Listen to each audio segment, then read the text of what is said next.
یہ وہ جنگ ہے جو نظر تو آتی نہیں پر اس سے خوفناک جنگ کوئی نہیں.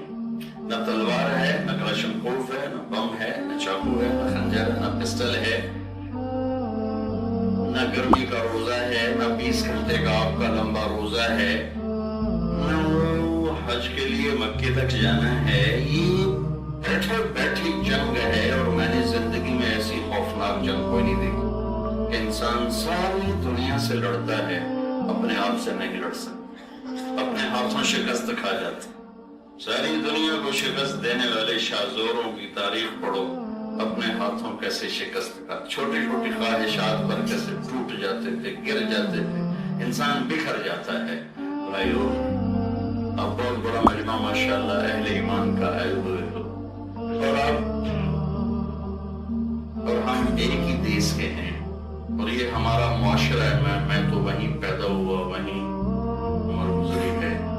ہم کسی کو معاف نہیں کرتے، ہمیں معاف کرنا سکھایا ہی نہیں جاتا. ہم انتقام کو پالتے ہیں، ہم نفرتوں کو پانی لگاتے ہیں، ہم بغض کو پروان چڑھاتے ہیں، اور اس کا کوئی فائدہ نہیں، نہ دنیا میں نہ آخرت میں. آپ کا دین بھی برباد، آپ کی دنیا بھی برباد.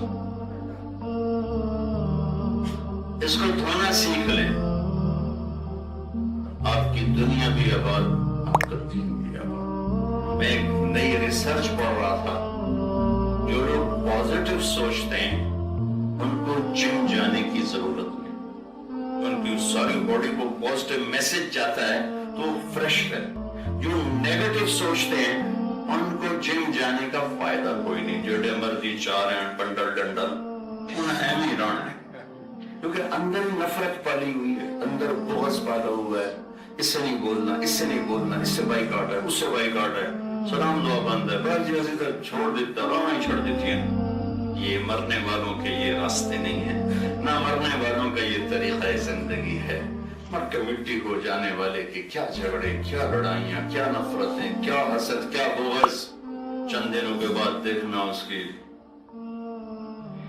قبر میں چند مٹھی خاک پڑی ہوگی اور خوشناک. یہاں کے ہر عزت شہرت دولت، یہاں کے ہر لڑائی جھگڑے انتقام، یہاں کی ہر بلندی پستی، یہاں کی ہر چیز کا آخری انجام چند مٹھی خاک ہے. جاؤ بادشاہوں کی قبریں اکھاڑ کے دیکھو، مٹی کا تھوڑا سا ڈھیر پڑا ہوگا اور وہ بتا رہا ہوگا کہ یہ آخری انجام ہے. اس دل کو صاف کرنا سیکھو.